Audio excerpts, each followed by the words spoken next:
Hi friends, Maran வீரா சீரியல்லேருந்து சூப்பரான ஒரு promo வந்திருக்கு. நம்ம அதை பற்றி தான் அந்த வீடியோக்குள்ளே பார்க்க போகிறோம். வாங்க நம்ம வீடியோக்குள்ளே போகலாம்.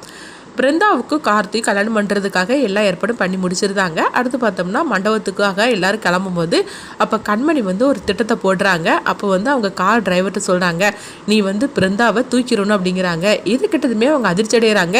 என்னம்மா சொல்லிட்டு இருக்கிறீங்க, என்ன இருந்தாலும் அவள் உங்கள் தங்கச்சியாக்கும் இப்படி சொல்கிறீங்களேன்னு கேட்கும்போது, ஆமாம் என் தங்கச்சி தான், நான் தெரிஞ்சு தான் சொல்லுதேன்.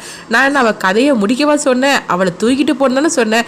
இந்த கல்யாணத்தை தடுத்து நிறுத்துறதுக்கு எனக்கு ஒரு வழி தெரியல. நானும் என்னெல்லாமோ பிளான் பண்ணினேன், ஆனால் அது கல்யாணம் வரைக்கும் போயிடுச்சுது. ஆனால் கடைசி நேரத்தில் இந்த கல்யாணத்தை தடுத்து நிறுத்துறதுக்காக தான் நான் சொல்கிறேன் அப்படின்னு சொல்லிட்டு உடனே அவங்க சில விஷயத்தெல்லாம் சொல்கிறாங்க. என்ன பண்ணணும்னு சொல்லிட்டு கார் டிரைவர்கிட்ட சொல்லவும் உடனே அவங்களும் அந்த மாதிரிக்கு செஞ்சிடலாம் அப்படிங்கிறாங்க. அடுத்தவங்க பார்த்தோம்னா மண்டபத்துக்கு போகிறதுக்காக எல்லாருமே கிளம்புறாங்க.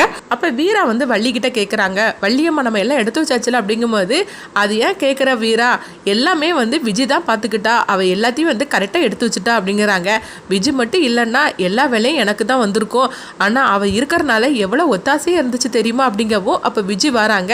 என்ன வீராக்கா என்ன பேசிகிட்டு இருக்கிறீங்க, மசான்னு கிளம்புங்க, எல்லாமே எடுத்து வச்சாச்சு, நம்ம கிளம்ப வேண்டியதான் வேலை அப்படிங்கவும் அப்போ வீரா விஜய்கிட்ட சொல்கிறாங்க, விஜய் எவ்வளோ பொறுப்பாடி பார்த்துட்டு இருக்கிற இந்த வயசில் அப்படிங்கும்போது என்னக்கா அப்படி பேசிகிட்டு இருக்கிறீங்க, இது நம்ம வீட்டு கல்யாணம், நம்ம தானே எல்லாம் இழுத்து போட்டு செய்யணும், இதெல்லாம் ஒரு வேலையா என்ன, நான் இன்னும் பண்ணால் 8 ஊர் வேலையை நான் பார்ப்பேன் அப்படிங்கிறாங்க. உடனே வள்ளியும் வீராவை சிரிக்கவும் சரி கிளம்பலாம் அப்படின்னு சொல்லிட்டு எல்லாருமே கிளம்புறாங்க. அடுத்த மண்டபத்துக்கு வந்தாச்சுது. அப்போ கார்த்தி வாசலையே பார்த்துட்டு இருக்கிறாங்க பிருந்தா வர்றதுக்காக. அப்போ உடனே விஜய் சொல்கிறாங்க, இங்கே பாருங்க மச்சான், இப்படிலாம் வாசலே நின்றுட்டு இருக்கக்கூடாது, பொண்ணு வரும்போது உள்ளே போங்க அப்படிங்கவும் அப்போ இல்லை நான் என் பொண்டாட்டியை பார்க்கறதுக்காக இங்கே தான் நிற்பேன் அப்படிங்கும் போது அப்போ மாறன் வந்துருந்தாங்க.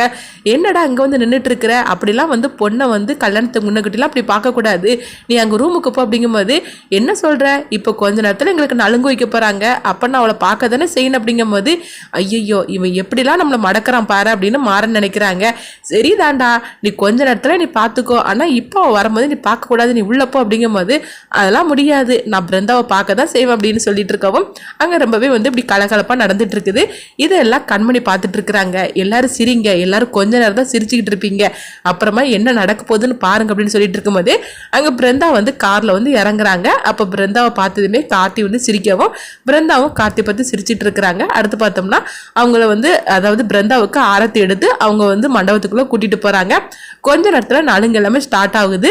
அப்போ கார்த்தியும் பிருந்தாவையும் உட்கார வச்சுட்டு 2 பேருக்கும் மாலையை கொடுக்குறாங்க. அப்போ பிருந்தா கார்த்தி கழுத்தில் மாலையை போடவும் கார்த்தி பிருந்தா கழுத்தில் மாலையை போடுறாங்க. இதெல்லாம் பார்த்துட்டு வீரா ரொம்பவே சந்தோஷப்பட்டு இருக்கும்போது, அம்மா அங்கே வாங்கம்மா அப்படின்னு சொல்லி கூப்பிடவும் உடனே வள்ளி போகிறதுக்காக வரும்போது பார்த்தோம்னா வீராவோட அம்மா போகிறாங்க. அப்போ விஜய் சொல்கிறாங்க, என்ன வள்ளியம்மா, என்ன இருந்தாலும் வீராக்கா அம்மானு கூப்பிட்டா அவங்க அம்மாவை தானே கூப்பிடுவாங்க, நீங்கள் போய் போக போகிறீங்களா அப்படிங்கவோ இதை கேட்டதுமே வீரா இப்படி கூப்பிடுறத நினச்சி அவங்க வள்ளிக்கு கொஞ்சம் கஷ்டமாக இருது. அப்போ வள்ளி சொல்கிறாங்க, இல்லை வீரா என்ன கூட அம்மானு தானே கூப்பிடுவா, அதனால தான் நானும் மேடையில் போகிறதுக்காக இருந்தேன் அப்படிங்கும்போது அப்போ விஜய் சொல்கிறாங்க, என்ன தான் அம்மானு கூப்பிட்டாலும் அம்மாங்கிறது வேற அத்தம்மாங்கிறது வேற அப்படிங்கிறாங்க.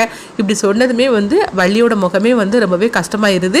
அப்போ வீரா வள்ளியம்மா நீங்களும் வாங்க அப்படிங்கும்போது, இல்லை வேண்டாம், அதான் அம்மா வந்துட்டாங்களா, அவங்களே எல்லாம் செய்யட்டும் அப்படிங்கும்போது, என்ன வள்ளியம்மா இந்த மாதிரிக்கு பேசிட்டு இருக்கிறீங்க, மேடைக்கு வாங்க அப்படிங்கவோ அப்போ ராமச்சந்திரனும் கூப்பிடுறாங்க.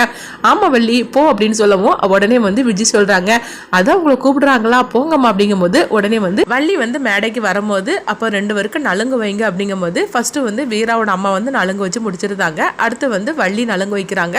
அப்போ கண்மணி ஒரு ஓரமாக நின்றுட்டு இருக்கும்போது அப்போ வீரா சொல்றாங்க, என்ன கண்மணி அங்கே நின்றுட்டு இருக்கிற, வா நீ நலுங்கு வை அப்படிங்கவோ உடனே கண்மணி அப்படியே முறைச்சு பார்த்துட்டே வராங்க. அப்போ 2 பேருக்கும் நலுங்கு வச்சுக்கிட்டு அவங்க அந்த அச்சதையை தூவும் போது அவங்க நினைக்கிறாங்க, உங்க 2 பேருக்கு கல்யாணமாக நடக்க போகுது, நீ என்ன நடக்க போகுது பாருங்க, இந்த கல்யாணம் நடந்தா தானே அப்படின்னு சொல்லிட்டு கண்மணி மனசுக்குள்ள நினைச்சுக்கிட்டே அந்த அச்சதையை போட்டு முடிக்கிறாங்க. அடுத்து வீரா கண்மணியை பார்க்குறாங்க, நீ என்ன மனசுல நினைக்கிறேன்னு எனக்கு தெரியும், ஆனால் அந்த கல்யாணம் கண்டிப்பாக நல்லபடியாக நடத்தி நான் காட்டுவேன் பாரு அப்படின்னு வீரா அவங்க மனசுக்குள்ள நினைக்கிறாங்க. அப்போ கண்மணி வீரா பார்த்து சிரிச்சுக்கிட்டே போகவும் அப்போ வீரா கண்மணி பார்த்து சிரிக்கிறாங்க. இந்த மாதிரி நடந்துட்டு இருக்கு. அடுத்து பார்த்தோம்னா கண்மணி வந்து டிரைவர்கிட்ட வந்து ஒரு பொடியை கொடுக்குறாங்க. நான் சொன்ன மாதிரிக்கே இது செஞ்சிரு அப்படிங்கும்போது அவரும் சரி அப்படிங்கிறாங்க. அடுத்து பார்த்தோம்னா வந்து நலுங்கு ஃபங்க்ஷன்லாம் நல்லபடியாக முடிஞ்சிருது. அப்போ எல்லாருமே வந்து படுக்கிறதுக்காக வந்துருந்தாங்க. அப்போ கண்மணி வந்து அந்த டிரைவர்கிட்ட வந்து கண்ணை காட்டுறாங்க. அவங்களும் சரி அப்படிங்கிறாங்க. அடுத்து பார்த்தோம்னா பிருந்தா வந்து அவங்க ரூமில் வந்து தூங்கிட்டு இருக்கும்போது அப்போ வந்து டிரைவர் வந்து வராங்க. அப்போ ரூமில் யாருமே இல்லை. பிருந்தாவோட முகத்தில் வந்து ஏதோ ஒரு பொடியை வந்து அவங்க தூவி வைக்கிறாங்க. அப்போ அப்படியே வந்து அவங்க தூங்கின மாதிரி ஆயிரவும் பிருந்தாவை வந்து அவங்க தூக்கிட்டு போயிருந்தாங்க. அடுத்த நாள் காலையில் வந்ததுமே வந்து பார்க்குறாங்க. பார்த்ததுமே பிருந்தாவை காணலை. சரி ரெஸ்ட் ரூமில் தான் இருப்பாங்கன்னு சொல்லிக்கிட்டு வீரா வந்து அங்கே தேடுறாங்க. பார்த்தோம்னா அங்கேயே காணலை.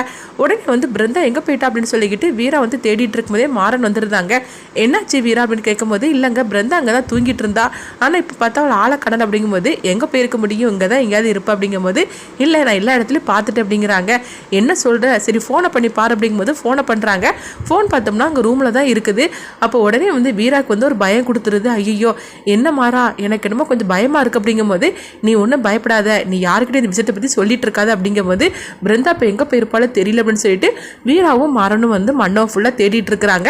அப்போ அங்கே வள்ளி வராங்க. என்னாச்சு வீரா அப்படின்னு கேட்கும்போது ஒன்றும் வள்ளியம்மா அப்படின்றதாங்க. அப்போ வந்து வள்ளி கேட்குறாங்க, இல்லை வீரா ஏதோ பதட்டமாக இருக்கிற மாதிரி தெரியுது அப்படிங்கும்போது அதெல்லாம் ஒன்றும் இல்லை வள்ளியம்மா அப்படிங்கிறாங்க. அப்போ பார்த்தோம்னா வீரா வந்து மாறன்கிட்ட சொல்கிறாங்க, பிருந்தா அந்த மண்டபத்தில் ஃபுல்லாக இல்லை, இப்போ எனக்கு என்னமோ வந்து பயமாக இருக்குது, அவள் அந்த மண்டபத்தில் இல்லாதனால யாராவது அவளை தூக்கிட்டு போயிருப்பாங்களா அப்படிங்கவோ உடனே மாறன்னு சொல்கிறாங்க. ஆமாம் வீரா நீ சொல்கிறது கரெக்டு தான் அப்படிங்கும்போது சரி இந்த விஷயம் யாருக்கு தெரிஞ்சிருவா, எப்படியாவது நம்ம பிருந்தாவை காப்பாற்றி அழைச்சிட்டு வந்துடலாம் அப்படின்னு சொல்லிட்டு மாறனும் வீரா வந்து பிருந்தா எங்கே இருக்காங்கன்னு சொல்லிட்டு அவங்க தேட ஆரம்பிச்சிருந்தாங்க. இங்கே பார்த்தோம்னா டிரைவர் வந்து கண்மணிக்கு ஃபோன் பண்ணுறாங்க. நீங்கள் சொன்ன மாதிரிக்கு நான் செஞ்சுட்டு அப்படிங்கவும் கண்மணி ரொம்பவே சந்தோஷப்பட ஆரம்பிச்சிருந்தாங்க. அப்போ வந்து முகூர்த்தத்துக்கு டைம் ஆகி போச்சுது. சரி பொண்ணு மாப்பிள்ளையே கிளம்பிட்டாங்களா அப்படின்னு சொல்லிட்டு அவங்க வள்ளி வந்து ரூமுக்கு வந்து பார்க்குறாங்க. பார்த்தோம்னா பிருந்தாவை காணவே இல்லை. வள்ளி வந்து பதட்டம் அடைகிறாங்க. அப்போ பிருந்தாவை காணலை அப்படிங்கிற விஷயம் வந்து எல்லாத்திட்டையுமே சொல்லியிருந்தாங்க. இதை கேட்டதுமே எல்லாரும் அதிர்ச்சி அடைகிறாங்க. இப்போ என்ன பண்ணுறதுக்கு அப்படின்னு சொல்லும் போது அப்போ கண்மணி சொல்கிறாங்க, பிருந்தா காணாமல் போனால் என்ன, அதான் விஜய் இருக்காளா, விஜய் கழுத்தில் கார்த்தியை தாலி கிட்ட சொல்லுங்க அப்படிங்கிறாங்க. இதை கேட்டு எல்லாருமே அதிர்ச்சி அடைகிறாங்க.